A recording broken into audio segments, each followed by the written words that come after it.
अस्सलामुअलैकुम नाजरीन, खुशामदीद है आपका अपने चैनल सितारों की ज़ुबान में। आज हम बात करेंगे बुर्जे मीज़ान लिब्रा के बारे में। ख़ास तौर पर मार्च वीक 4 यानी 25 मार्च के इर्द गिर्द आपकी ज़िंदगी में क्या तब्दीलियां आने वाली हैं।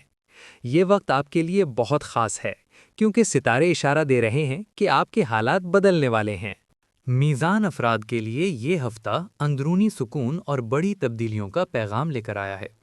आप काफ़ी अरसे से जिस परेशानी, टेंशन या इंतज़ार में थे, अब उसका खात्मा करीब है। कुछ लोग आपकी ज़िंदगी से दूर होंगे और कुछ नए लोग आपकी ज़िंदगी में दाखिल होंगे।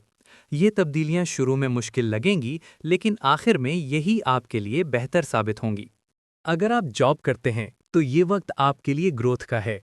प्रमोशन या नई रिस्पॉन्सिबिलिटी मिल सकती है। कोई रुका हुआ काम मुकम्मल हो सकता है। बॉस या सीनियर आपकी परफॉर्मेंस से खुश हो सकते हैं। अगर आप बिजनेस करते हैं तो एक नया मौका आपके सामने आएगा, जिसे इग्नोर ना करें। लेकिन एक बात याद रखें, जल्दबाजी ना करें। हर डिसीजन सोच समझ कर लें। मोहब्बत के मामले में ये हफ्ता मिक्स्ड एनर्जी लेकर आया है। अगर आप किसी रिलेशनशिप में हैं तो मिसअंडरस्टैंडिंग्स हो सकती हैं, लेकिन अगर आप पेशेंस रखेंगे तो सब कुछ बेहतर हो जाएगा। सिंगल लोग किसी नए शख्स से मिल सकते हैं जो आपकी जिंदगी बदल सकता है। एक खास पैगाम, अपने दिल की बात छुपाएं नहीं, वरना बाद में रिग्रेट हो सकता है। सेहत के मामले में ये वक्त स्टेबल है। अनएक्सपेक्टेड पैसा आ सकता है, कोई पुराना कर्ज वापस मिल सकता है, लेकिन अननेसेसरी खर्च से बचें, खास तौर पर 25 मार्च के आसपास। ये वक्त सेविंग करने का है, ना कि फिजूल खर्च करने का। आपकी हेल्थ ओवरऑल ठीक रहेगी, लेकिन मेंटल स्ट्रेस हो सकता है।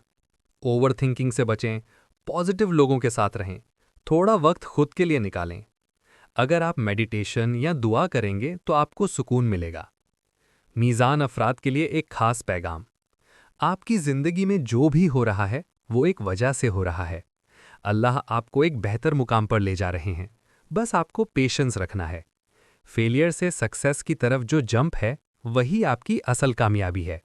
अगर आप बुर्जे मीज़ान हैं तो ये वीडियो आपके लिए बहुत ख़ास थी। वीडियो पसंद आए तो लाइक, शेयर और सब्सक्राइब ज़रूर करें और कमेंट में अपना एक्सपीरियंस ज़रूर बताएं। अल्लाह हाफ़िज़।